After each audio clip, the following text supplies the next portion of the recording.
Hey folks, so I just wanted to give you a little update, tell a story. First off, this never happens.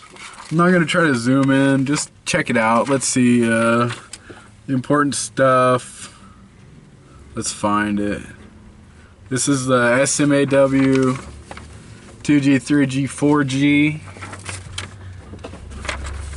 This is the FCAW 2G, 3G, 4G. There we go. That's the official AWS stamp there, you know, CWI stamp, you know. This has a lot of technical information on it. Basically, this is what a welding cert looks like. And this whole experience has been really odd. So I got to town Sunday night. Sunday night, got to town, checked into the motel, hung out Monday. You know, I think I made a video yeah, the toolbox tour. That was Monday. Tuesday morning, got up nice and early, went and tested. Okay, so I'll kind of walk you through that. Show up at the facility, this place, to test. That's a third-party quality control. It was a fab shop, but they had, you know, their own QC, their AWS qualified CWI, you know, a certain level guy giving out tests, and a company man there for the company I came to work for. Walks us through what we're gonna do, this and that and the other. The test, okay, so this was kind of unique, and you never know what you're coming into. These people who tell you, hey, can you be here on Monday, aren't going to be able to tell you if there's going to be a backing strip, aren't going to be able to tell you how thick the metal is, aren't going to be able to tell you what kind of wire it is. They're going to tell you, you know, at best, you know, 2G, 3G, 4G. That's it. So mentally, this is what I'm talking about when I say I'm mentally preparing. Prepare for 3/8, ½ inch, 1 inch. You don't know what you're going to be taking. This particular test was on 3/8 carbon steel, no backing strip. So basically, you need to know how to do that. You know, you put a knife edge bevel, then I knock a little bit of a land, like a dime land on it, small, doesn't need to be big. Both of them, slam them together, tack it, boom, boom. You weld your first pass, fill and cap it, spin it around, back grind it, weld on the back side just like you do the front. You know, you grind until it is clean, for sure clean. I almost prefer back grinding versus backing strip, just because it's faster, there's less grinding. Yeah, it's great. So anyway, so that was the test. Now I don't know how this happens or who shows up to a weld test that doesn't know how to take a test. You got to be prepared for this stuff, you guys. I mean, don't be the guy that, even if you're only coming 2 hours, you know, if you live right down the road and you hear about a job that, oh, 3G, 4G structure test, and you've been working in a shop, don't think that if you've never taken that test before, just because you've been welding in a shop, you're prepared for it. There were 6 of us testing that day. 4 of these knuckleheads, my gosh, you guys, I don't know what the hell. Some of these guys drove 8 hours to fail a weld test. The other guy, I don't know. He showed up late. Okay, so listen to this. Be on time. It's super easy. Be on time. Listen to the instructions. As simple as what welding machine you're going to be using. Could save you 30 minutes wandering around going, oh, I don't know what to do. So some knucklehead shows up and he sees the closest welding machine to him, starts setting it up, and gets his ass chewed for not following instructions that he wasn't there to hear. So be on time. Don't be 1 minute late. Don't be 30 seconds late. Be 20 minutes early. Be an hour early, but don't be 1 minute late for these tests, just because who knows what kind of information you're going to miss.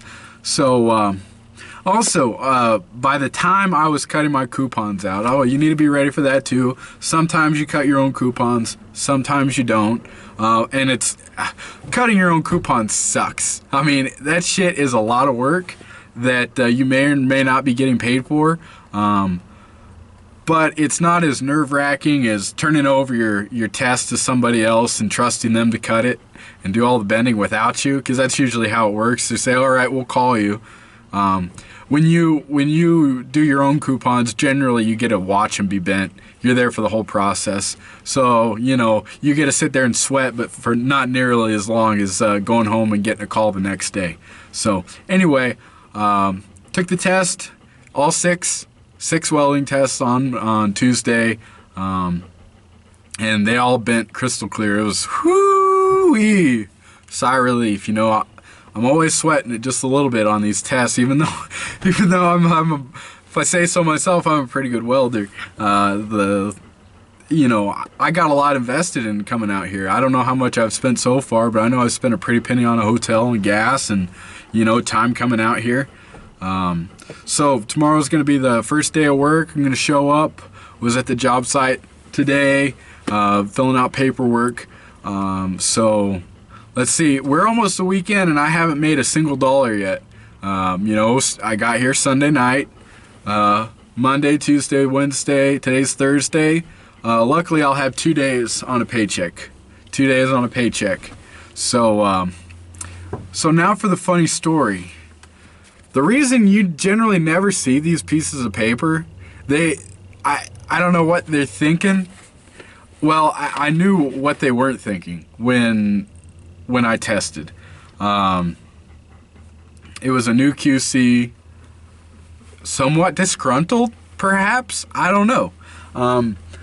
I showed up to work for one company, and what have I told you? No, I think it was rule number 1 in the how to survive your first welding job. Eyes and ears open. Take in everything you can. Well, we show up for this test, and homeboy QC starts talking about some company missed it the first time. Some company paying $5 more an hour down the road for work I'm familiar with. Right?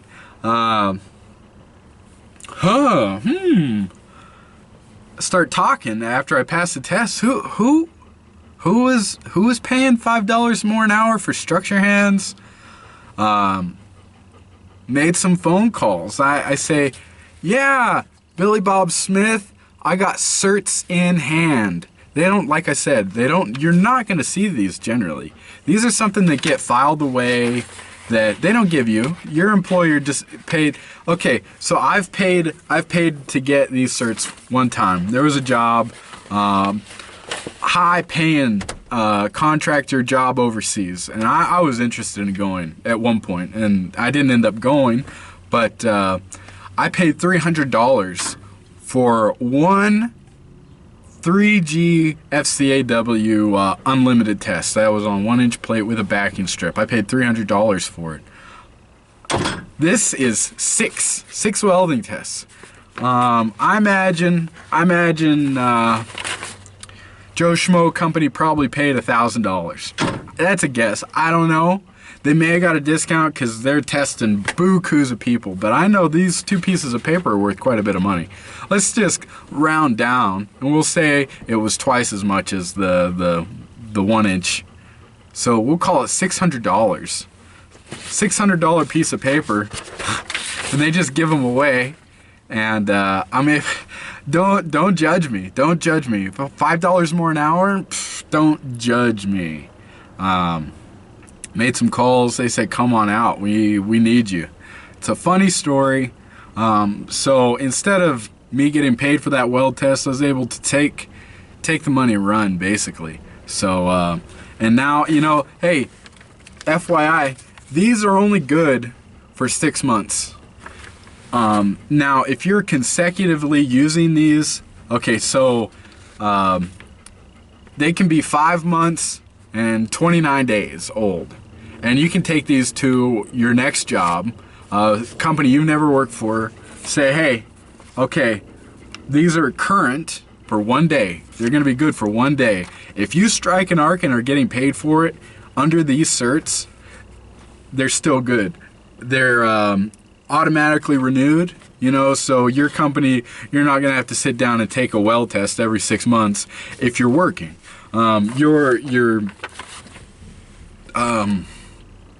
work reasserts your certificates. So, you know, you could take one weld test and use it for 10 years, assuming that you're still working. Now, if at 5 months and 29 days you quit or get laid off and you don't work for a month, you must recertify, and that's what happens. But anyway, I'm kind of just rambling.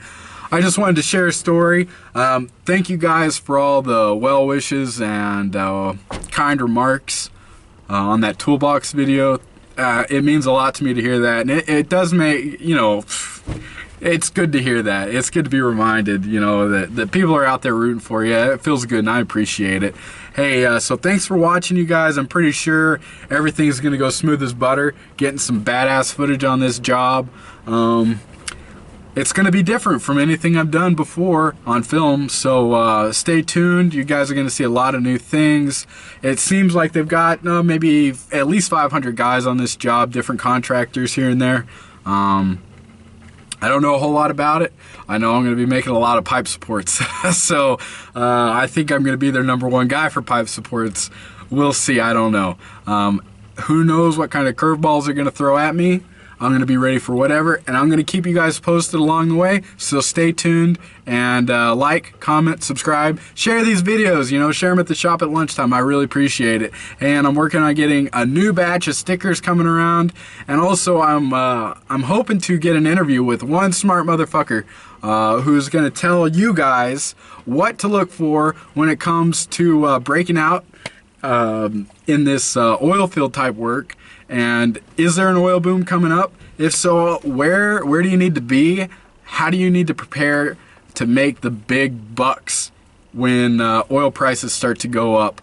That's in the works. Hopefully I can get it together. He ain't gonna do it for free, but I think I can get the money together, pay this guy to come on and talk to us all, inform us on what we need to be looking for and how to set ourselves up for success.